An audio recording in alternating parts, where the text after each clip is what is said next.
Welcome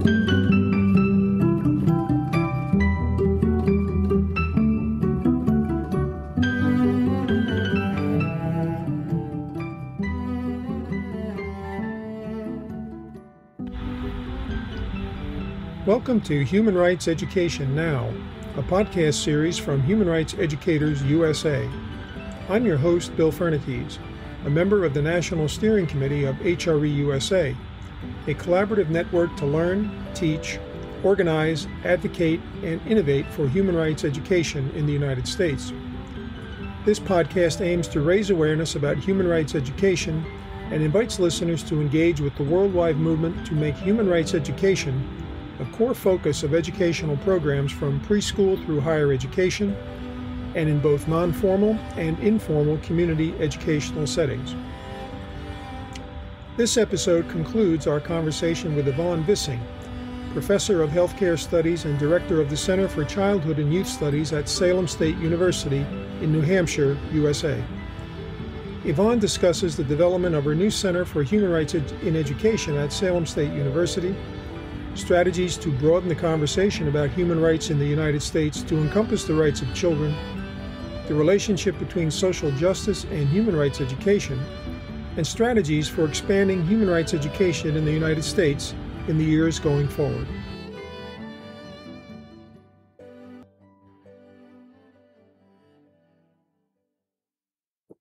So let's talk about the elephant in the room, which is the idea that in the United States, human rights, as we mentioned before, is not part of the public dialogue. Is part of your aim with the center to try to change that conversation in the public sphere? Yes, absolutely. I've got my new book out on children's human rights, and I think it is the book in the field. It's like almost 800 pages, and with 150 pages of resources in the back. And I think we need to change the framework, that the Europeans have done that. You know, the people who signed on, the 193 countries who ratified the CRC have done that. That people don't even know about the CRC. They don't even think about children as being rights holders because we perceive children as being objects. They are my property, and I will do whatever I want with my child. And it fails to see that they are their own being. And so shifting that narrative and saying we must invest in children is a very tough one to do. They've got an organization called the Frameworks Institute, and they're working hard to come up with a different narrative that people can look at. And I've incorporated much of it in my book. Let's look at them differently. So, for instance, what if you look at what constitutes a minority? A child fits every criteria of a minority group, yet they are never defined as a minority. All right. And if we talked about any other group in the disparaging, controlling way that we do about children and youth, we'd have lawsuits up the wazoo, right? And so I think that we need to start to consider young people being a minority group. It's Wilkinson has this book on race as a caste. I think that age is a caste, and that you can't control what you are, whether you are 4 or 85.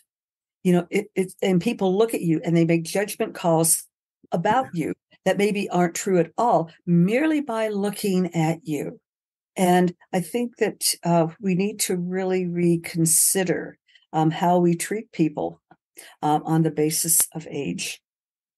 Well, that's an interesting concept, because I think historically we've moved from the child being, as you said before, the absolute property, to having a broader range of rights under the law in the U.S., but still it's far short of what the CRC would provide. So, taking that a little further, in the U.S. today, there are some serious issues about race and social justice that have been endemic.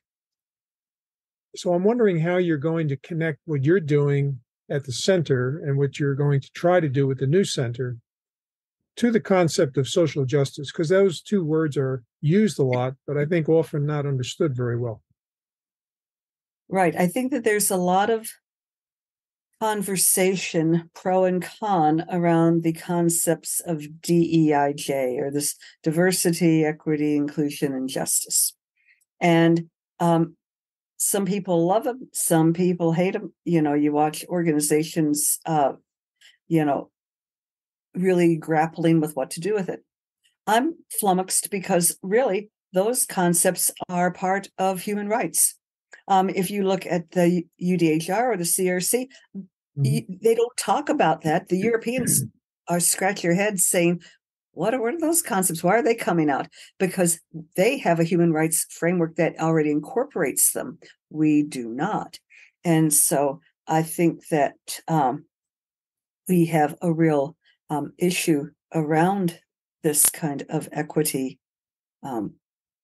concern. Democracy's on the line right now. And I think that if we socialized children to be rights holders and to hold adults accountable, then that would be a very different narrative. But we have them powerless, and we have them scared, or we hit them, or demean them if they do try to, assert themselves. Well, it's interesting you bring that up, because after the Parkland massacre in Florida, that enormous push and initiative by children, when I say children, these are teenagers, to advance gun control actually had some positive results in Florida. I'm not saying it had that much positive result in Washington, but it's a good example of how youth participation can be actually mobilized. Do you see your own work and those of others in New Hampshire trying to engage more participation by children in social issues?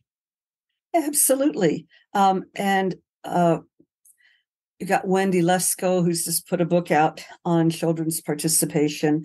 You've got a lot of movement. I interviewed David Hogg, who is at Parkland, who's doing a lot of work in that. When they had the March for Our Lives in a lot of the communities, I went to Boston and sat there and just took pictures. And I have a film that I created that's up on Public Seminar webpage, and that people really want to be having kids safe. That I think that there is the majority of people really do want children to be protected. They don't want them to be hurt. They want them to have enough to eat. But you've got a very vocal minority group who's trying to control the narrative.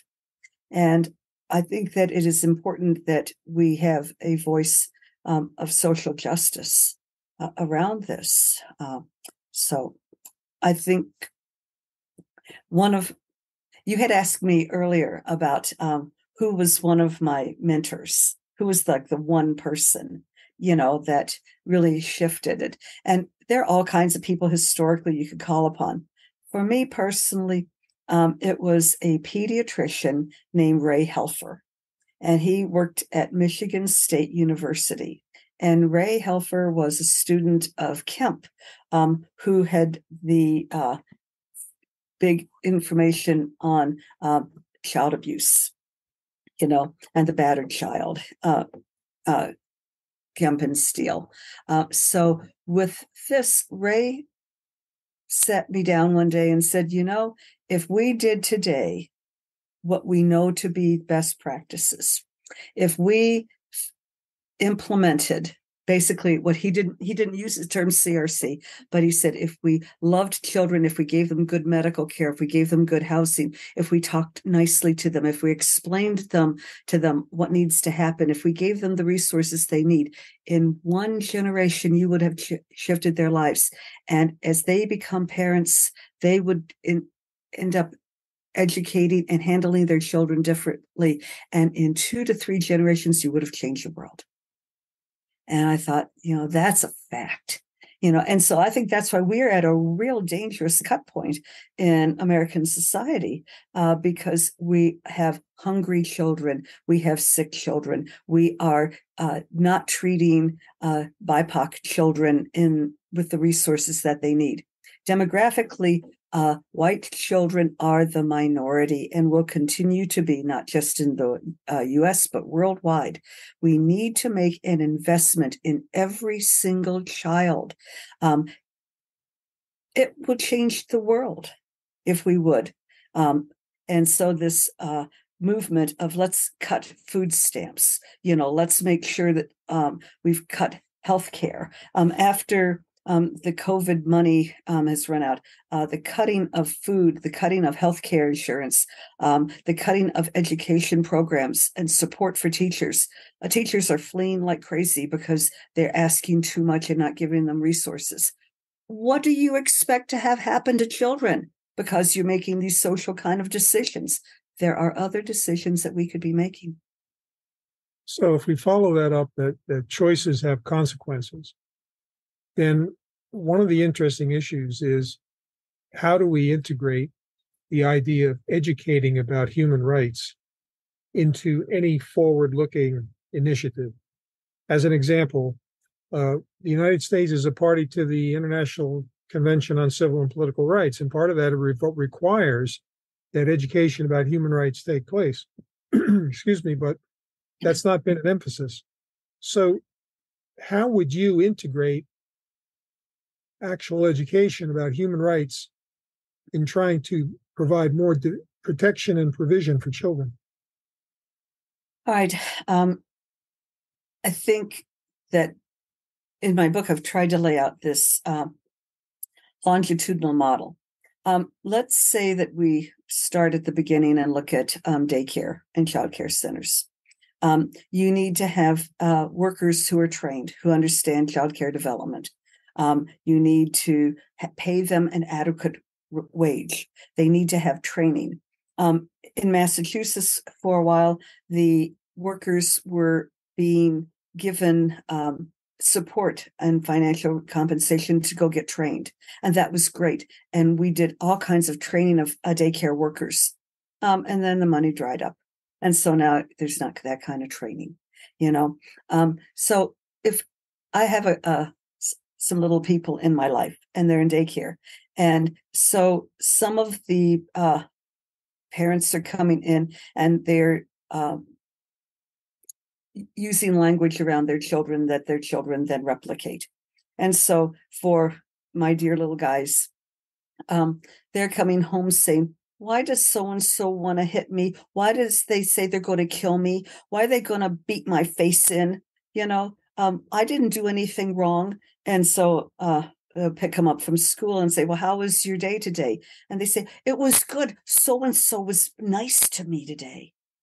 You want children to feel loved and safe every day. And you want to explain to them what's going on. Now, this means parenting education. It means daycare provider education. So you start there. By the time that you get into elementary school, it's a different stratified or scaffolded type of education that you're using. But we need to increase the amount of awareness and conversation as students go through school, so that they understand what it is.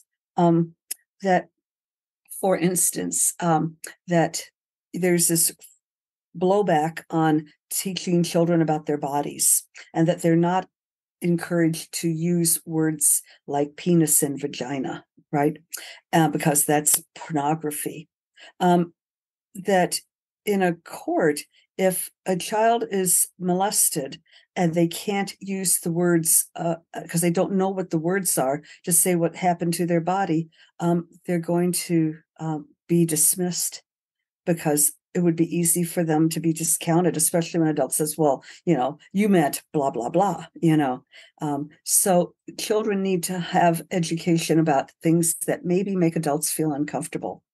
Sorry, they need to know. They have a right to know about slavery. They have a right to know about how people got treated and the Native Americans, and you just go through the whole thing, right? As you go into your profession, I do not understand how you can become a professional in a respectful way if you've never had a class about respect. You hear all of this talk about police officers handcuffing 6-year-olds, for things. And there's that case of the 9-year-old girl who was having a mental illness moment, and that the police have handcuffed her and screaming at her, quit acting like a child. And she says, but I am a child. Right? There has to be better ways to treat people. That I think every profession needs to be held accountable for having certification and training. So I think that the field of human rights education has a big job ahead that goes all the way from before you have a baby all the way through the end of the age span. So you're sort of suggesting, or I should say, making clear that professionals in government, education, all fields really need to be held accountable for how they treat people. And also that means that they have to be educated about what the rights of those people are. Would that be a fair statement? Absolutely. So if you look at that, I mean, this is one of the models that Felisa Tibbitts has proposed for human rights education, accountability. And I was once asked a question by Nancy Flowers, who you know well, about who would I recommend be, or what strategy would I recommend be the first thing to do if we had the capacity in New Jersey to educate professionals. I said I would educate people in the justice system. They would have to require human rights education of all people in law enforcement, all people in the court system, because there's so many egregious violations in that area. It would be a huge positive step. So I'm getting the impression that you feel it should be very broadly based, correct? Absolutely. I think that certainly police officers and the court need to step up for that. I'm a guardian ad litem, and I'm an officer in some of the courts around here. And I'm the child advocate, because mom and dad both have their attorneys and they're speaking for their interest, but who's speaking for the child's interest? And you don't take a child into court, because if you do, they're going to be grilled by lawyers and put in a very vulnerable kind of situation. I had been in Iceland at the Barnhouse, and that's where they have the sexual abuse cases held. And there they would have the children come, and it was not a scary place. It was very warm, with child-friendly comforts, and resources and books and toys and things.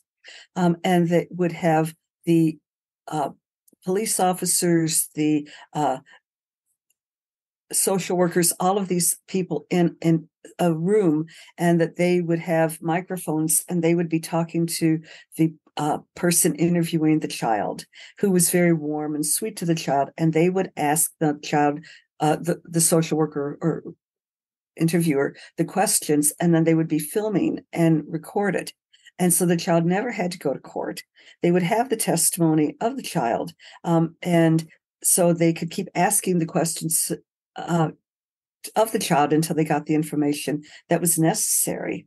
That they put them in a room where they would understand what was going to be done physically when they had their exams, because otherwise it could be a terrifying experience. Ask any rape victim, and so with this, there are ways to handle very difficult situations where the legal rights of everybody are protected, and especially those of a child.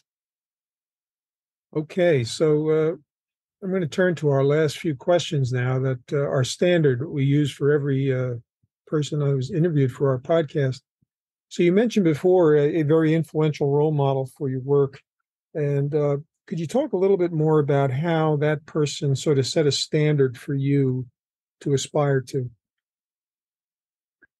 Yeah, I think that pediatricians are great. that they really understand child development. They know how to talk to children, and they understand the impact of social factors. And Ray was very good about that. And he created something called The World of Abnormal Children, or WAR, and said that there were all of these different points of intervention that you could use to make sure that a child was safe. So it was a cyclical model. And so if you get pregnant, do you want to be pregnant or not? If you do, you're going to go forward with that pregnancy in a very different way than if you don't.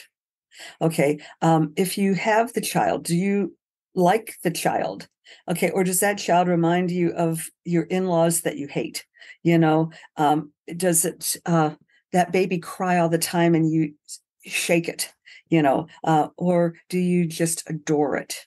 There are all of these points of intervention, and people who have especially been abused or not gotten what they needed tend to have more vulnerabilities with parenting. And so you've got to have parent supports everywhere around it so that they can do their job, which means food, jobs, daycare, having somebody to talk to, someone who can take the child when you have difficulties with your own regulation. When a child is being dysregulated, if the parent becomes dysregulated, it's fuel for a fire, right? But if you teach the parent how to become regulated, that would be a wonderful thing. So Ray talked a lot about all of these different ways you could intervene. And so he was a good sociologist, as well. So.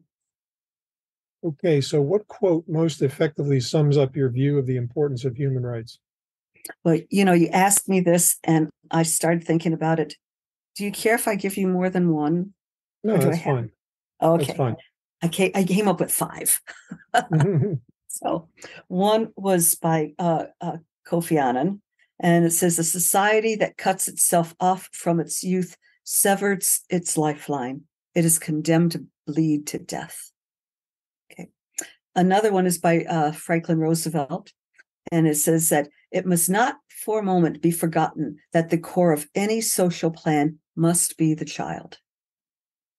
Herbert Hoover, who is kind of controversial, but Hoover was orphaned, and he had a real soft spot for children. And so while he did other things that people, like the Hoovervilles and things that became controversial, he said that children are our most valuable natural resource.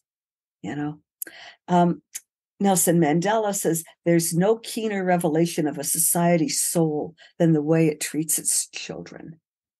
And the last one is a Greek proverb that says, a society will grow great when old men plant trees whose shade they know they shall never sit in. So we need to invest in children. I went to a meeting and the locals were talking about whether to fund the new school. And some of the people were complaining that they don't have children. They didn't want to. They had put their own kids through school. They didn't want their taxes to increase. Children belong to everybody in the community. And so I think of that proverb, to plant the trees whose shade you shall never sit in. So. Well, it's funny or ironic you mentioned Herbert Hoover, because a lot of people don't know that he was the person who led one of the most successful anti-famine efforts in the 20th century after World War I. He organized it. And too many people, I think, just look at one dimension of a person. I think that's right. Yeah. So our final question, if you had the power to make one critical change to advance human rights education in the U.S., what would you do? We've got to change the frame. Children are a minority group. They are entitled to human rights. They need to be treated with respect. They are watching us. Children are watchers of the world. And we need to make sure that in everything that we say and do, that we reflect that. The words that we speak say a lot about what we think of children. And we need to be very cognizant of that. And so I think we need to be called on the frame. If somebody's calling a child a brat, I think we would like to talk to them about that, as opposed to you're having a bad day. For instance, I was on a train going from Oslo to Stockholm, and I had my child with me, and we were watching this one little boy have a meltdown. He was just too tired, right? And he started to have a moment, and he's, running up and down the aisles of the train. And I'm looking at saying, oh, what's going to happen? And I see Dad coming after him. And so I'm fearful that Dad's going to hit him or yell at him or yank him by the arm. And the dad laid down on his belly in the middle of the aisle and said, what's the matter? Let's talk. Is this really hard? And he goes, yeah, it is really hard, Dad. And so that they had a wonderful conversation. And he worked with the little boy. And the two of them ended up holding hands, walking down to get something at the snack bar. There's a different way of interacting with children that's rights respecting if we change the frame. So I think that's where we need to go.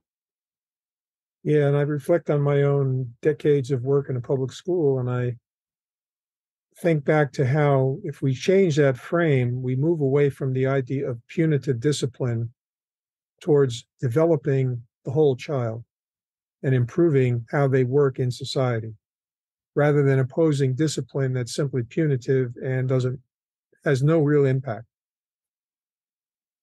All right, so as we close out, somewhere along the line, I got older as you got older, and doggone it, don't know quite how and when that happened, but I still have this child inside of me that I know very well that speaks out at any given point.